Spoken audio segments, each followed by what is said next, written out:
So before I begin the speech, I'd like to do just a quick little exercise. I want you to imagine anybody. You can think of your neighbor, your roommate, just some stranger down the street. Now imagine if you find out that they're a murderer.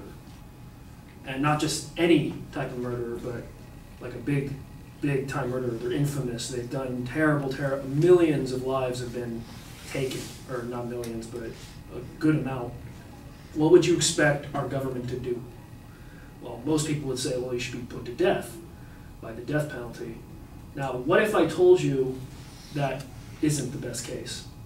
That it's not the way to go about it today.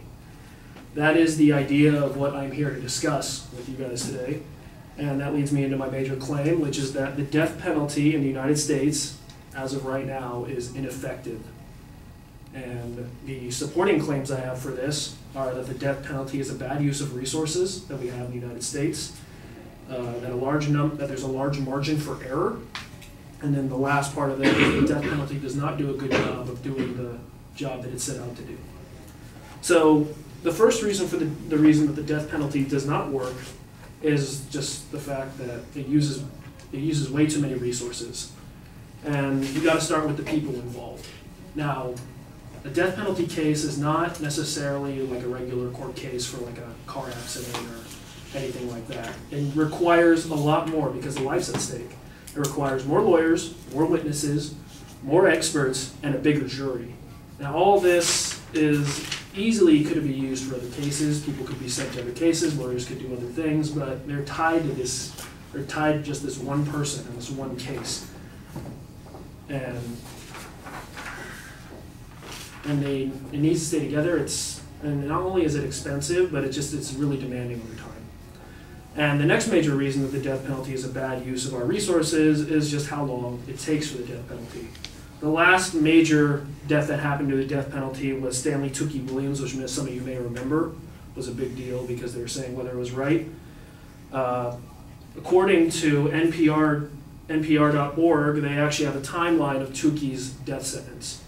He was arrested on February 28th, 1979, and on March 11th of that same year, it was announced that he'd be tried for punishment by death.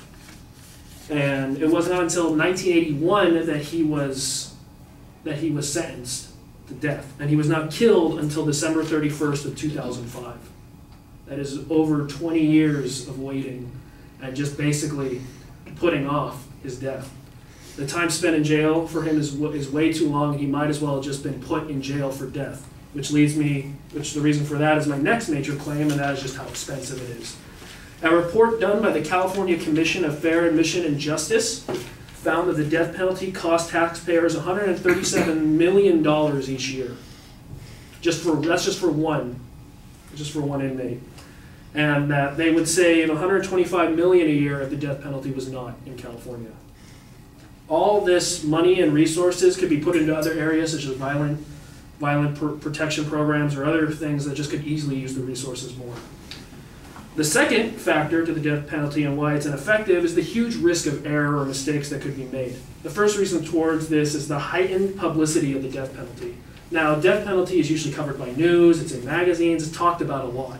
And this leads to a lot of kind of miscommunication. People think other things, and it could easily sway a jury in favor or against, depending on what news they saw or what they talked about. And it leads to kind of maybe illegitimate defense.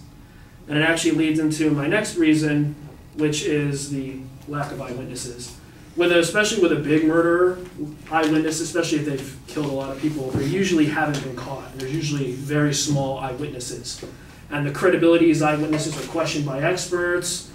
Sometimes lawyers do some stuff where they say, like, that they were pressured by the police, and there's no way to exactly prove with lack of eyewitnesses. It's not like there's a lot of people around for some of these big murderers that are put on death row. Now, the last reason that the death penalty has such a high failure rate is just how many innocent people are put to the death penalty. There's a list from deathpenaltyinfo.org that charts 150 people from 1970 to 1985, all of which were innocent, that were put to death. and only 18 of them were saved before their death sentence was met. And that is just due to technology changes and everything. So the mistakes cannot be ignored, and is a huge reason that the death penalty does not work in today. The last and major fact that the death penalty is ineffective in the United States simply because it doesn't do its job, which is to lower crime rates and just basically deter murder. And criminologists have found that nearly 78% of inmates that have survived, or that they've surveyed, find that the death penalty does not deter them from murder, that they would murder anyways. 86.7% said that if the execution time was shorter, it wouldn't change anything. And 94% said that if execution was higher and it was more frequent, it wouldn't change anything. They would still go on any killing spree that they would want. And if it's not doing its job, what would be the reason to keep it around? And the last reason that the death penalty, or the second reason that the death penalty doesn't work because it's ineffective at doing its job is the increased crime rate. It actually increases it in states that there's a survey done by the Tech, which is a magazine, and they've seen that between states that do have the death penalty and states that don't, it's a 10 to 40% increase. That's quite a bit. And then the last major reason that the death penalty doesn't work is because criminals don't really see it as a punishment. During an ABC News report, they've noticed that in 2012 that it has tripled the amount of people asking for execution from inmates. And there was actually a quote where they actually interviewed some inmates that wanted to be anonymous, and they said they actually looked forward to being executed because it was ending their punishment. And again, if inmates aren't fearing death, then why do we have it as a deterrent? So overall, just to close everything off, the death penalty in today's United States does not deter murder, and it has no reason to be around today. It's not doing its job. It's a bad use of taxpayers' money, and it doesn't do its most important job, which is to keep people, protect, and deter murder. And it should be removed. Thank you for your time.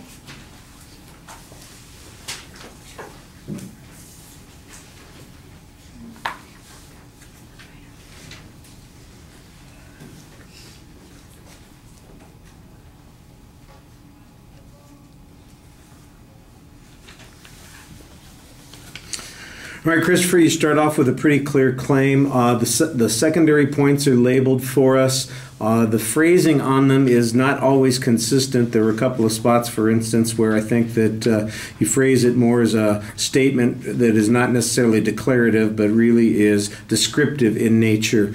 I did think when you got to the body of the speech that the signposting was not very clear. It really felt like you had 6 or 7 separate points instead of the 3 that you previewed at the beginning, and that got a little bit confusing. So you need to have stronger internal signposting on those on the presentation. Background information is okay. You've got an example that you use to illustrate your point. I do think that you need to explain some of the evidence that's being presented a little bit more, because I think it's sometimes being presented not completely in context. When you, for instance, mentioned it's $120 million to execute a single person, I don't think that's the correct statistic, and you should double check that. The estimate on 170 people having been executed since 1970 who were innocent, we need a lot more explanation of how they arrived at that particular conclusion. It's not clear as to why you believe that, or why that organization believes that they were innocent. I don't know what the exculpatory evidence was that was presented afterwards, and that's a pretty important point that you have. On your causality argument, it basically says, it says that there's a 10 to 40% increase in crime in states with the death penalty. That quote doesn't sound like it's complete. It sounds like it's a paraphrase. You want to make sure that you have a direct quote on that particular point. So it's not that you don't have evidence in the presentation. I think you do. I think sometimes it comes out a little sloppy, and that's probably because you're summarizing instead of quoting directly, and you want to make sure that you cite the evidence directly. At the end of the presentation, you end up with a policy claim, which is not where you started, and that's a little problematic as well. Thank you.